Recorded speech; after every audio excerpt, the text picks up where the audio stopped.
तर्क आपको ए से बी तक ले जाएगा, कल्पना आपको हर जगह ले जाएगी। अल्बर्ट आइंस्टीन की ये शब्द मुझे लगता है इतिहास की जटिलताओं को समझने के लिए बहुत जरूरी हैं।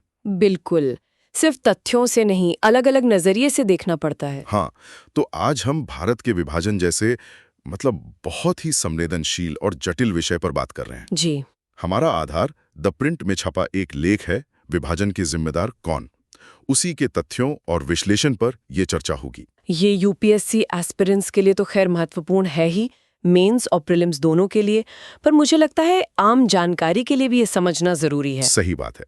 हमारा लक्ष्य है कि स्रोत के हिसाब से समझें कि कौन से फैक्टर्स थे, कौन लोग थे, क्या फैसले हुए जिन्होंने ये सब जिन्होंने इतिहास बदल दिया। चलिए शुरू करते हैं। अच्छा, तो अक्सर जब विभाजन की बात होती है तो सबसे पहले नाम आता है मोहम्मद अली जिन्ना का। हाँ बिल्कुल। पर दिलचस्प बात यह है, जैसा सोर्स बताता है, कि जिन्ना शुरू में तो बिल्कुल अलग थे।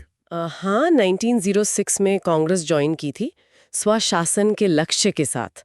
वो तो राजनीति में धर्म लाने के सख्त खिलाफ थे। यहाँ तक कि गांधी जी को भी खिलाफत आंदोलन से दूर रहने की सलाह दी थी उन्होंने। बिल्कुल, और यहीं से कहानी में एक मोड़ आता है। सोर्स इशारा करता है कि गांधी जी का भारतीय राजनीति में आना और कांग्रेस का जो कल्चर बदला, हाँ, जो ज्यादा जन आधारित हुआ, हाँ, वो शायद जिन्ना को उतना पसंद नहीं आया। उन्हें शायद वो एकाधिकारवादी लगा और इसी निराशा में उन्होंने कांग्रेस छोड़ दी। फिर कुछ साल इंग्लैंड में बिताए। जी, और फिर लियाकत अली खान जैसे नेताओं ने मनाया, तब वो वापस आए और मुस्लिम लीग के परमानेंट लीडर बन गए। और यहीं से उनके रुख में एक बड़ा बदलाव दिखता है। हाँ, स्टैनली वॉलपर्ट ने लिखा है कि गांधी जी से पहली मुलाकात में ही कुछ ठीक नहीं बैठा उनके बीच। क्या लगता है ये पर्सनल मतभेद बाद में इतने बड़े राजनीतिक टकराव बन गए? ये बहुत बड़ा सवाल है, और इसी से जुड़ी एक बात है डॉक्टर अंबेडकर का विश्लेषण 1943 का। अच्छा। सोर्स बताता है कि अंबेडकर मानते थे कि गांधी और जिन्ना दोनों में एक सत्तावादी सोच थी और बहुत बड़ा अहंकार, विशाल अहंकार शब्द इस्तेमाल किया है।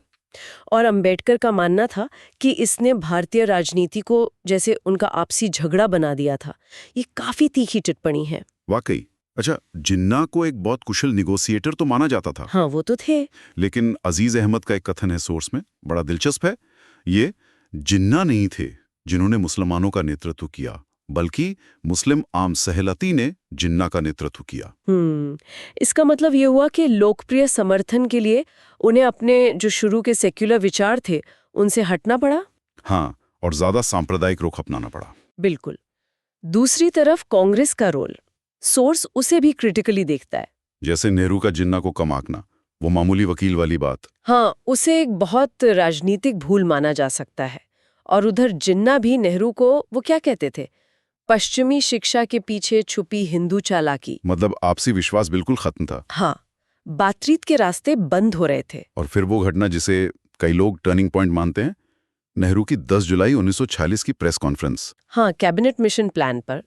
वो प्लान जो एक तरह से एकजुट भारत का आखिरी ब्रिटिश प्रयास था। लीग ने मान भी लिया था शुरू में, लेकिन नेहरू के बयान से जिन्ना भड़क गए। हाँ, जिन्ना ने कहा कि ये तो भरी हुई रिवॉल्वर का सामना करने जैसा है। और फिर उन्होंने 16 अगस्त 1946 को डायरेक्ट एक्शन डे का कॉल दिया, जिसका नतीजा था कलकत्ता का भीषण नरसंहार। बहुत दुखद। और सोर्स ये भी पॉइंट आउट करता है कि इतने बड़े हादसे के बाद भी गांधी, नेहरू या जिन्ना, कोई भी बड़ा नेता कलकत्ता नहीं गया हालात देखने। ये बात सोचने वाली है। ये अपने आप में बहुत कुछ कहता है लीडरशिप के बारे में। फिर मार्च 1947 में लॉर्ड माउंटबेटन आ गए, चीजें और तेज हो गई। हाँ, गांधी जी ने तो एक अजीब सा सुझाव दिया था कि जिन्ना को अंतरिम सरकार का मुखिया बना दो। हाँ, बिल्कुल अप्रत्याशित था, लेकिन नेहरू और पटेल ने इसे माना नहीं, कहा यह प्रैक्टिकल नहीं है। तो क्या इस समय तक नेहरू और पटेल विभाजन मान चुके थे? सोर्स क्या कहता है? सोर्स के हिसाब से हाँ, ऐसा लगता है कि वो विभाजन को अब जरूरी मानने लगे थे, शायद शुरू में गांधी जी की सहमति के बिना ही। राम मनोहर लोहिया का विश्लेषण में है इसमें। हाँ, लोहिया मानते थे कि सत्ता की जल्दी थी और मुस्लिम लीग के साथ काम करना मुश्किल होता जा रहा था, ये मुख्य कारण थे। लॉर्ड वेवल जो पिछले वाइसरॉय थे, उनकी डायरी का भी जिक्र है। जी, वेवल ने लिखा था कि कांग्रेस में कोई स्टेट्समैनशिप या उदारता नहीं है, खासकर जब उन्होंने वेवल को दिए कुछ वादे तोड़े। अब आते हैं ब्रिटिश भूमिका पर। हाँ, अंग्रेज तो शुरू में एक बटा हुआ भारत नहीं चाहते थे। नहीं, बिल्कुल नहीं। वो तो एकजुट भारत को ब्रिटिश ताज का गहना मानते थे।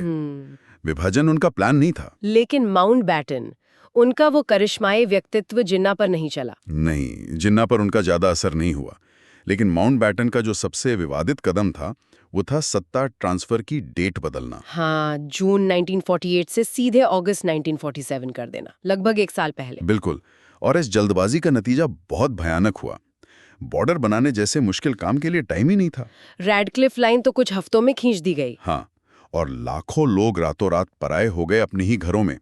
विभाजन बहुत ज्यादा हिंसक और अव्यवस्थित हो गया। लॉर्ड वेविल ने तो चेतावनी दी थी इसके बारे में। हाँ, वेविल लगातार कहते रहे थे कि विभाजन हल नहीं है, इससे हिंसा बढ़ेगी, दुश्मनी बढ़ेगी, और उनकी बातें सच साबित हुईं। तो इस पूरी चर्चा का निचोड़ क्या है? सोर्स क्या कहता है आखिर में? देखिए, सोर्स साफ करता है कि विभाजन किसी एक व्यक्ति या पार्टी की वजह से नहीं हुआ। ये बहुत सारे फैक्टर्स का मिला-जुला नतीजा था। जिन्ना का बदलता रुख, नेहरू पटेल की राजनीतिक कैलकुलेशन और शायद उनकी अधीरता, गांधी का शायद घटता प्रभाव, कांग्रेस और लीग दोनों के लीडर्स की अपनी-अपनी विफलताएं, आपसी शक, और आखिर में माउंटबैटन की जल्दबाजी। बिल्कुल, नेताओं के जो व्यक्तिगत अहंकार थे और राजनीतिक दूरदर्शिता की जो कमी थी, उसने इस त्रासदी में बहुत बड़ी भूमिका निभाई। और ये हमें सोचने पर मजबूर करता है, क्या होता अगर उस वक्त के नेता आपसी टकराव और सत्ता की राजनीति से ऊपर उठकर सोचते। हाँ, अगर सच्ची स्टेट्समैनशिप दिखाई होती तो क्या भारत का भविष्य कुछ और हो सकता था? ये एक सवाल है जिस पर हमारे श्रोता खुद सोच सकते हैं। ये चर्चा यूपीएससी की तैयारी, खासकर मेंस के लिए काफी अहम हो सकती है। तथ्यों को समझने में भी मदद मिलेगी। जी, अगर इस विषय पर कोई और सवाल हो तो नीचे कमेंट्स में जरूर पूछें। और ऐसे ही जानकारी भरे विश्लेषण के लिए हमें लाइक और सब्सक्राइब करना ना भूलें। बिल्कुल। धन्यवाद। धन्यवाद।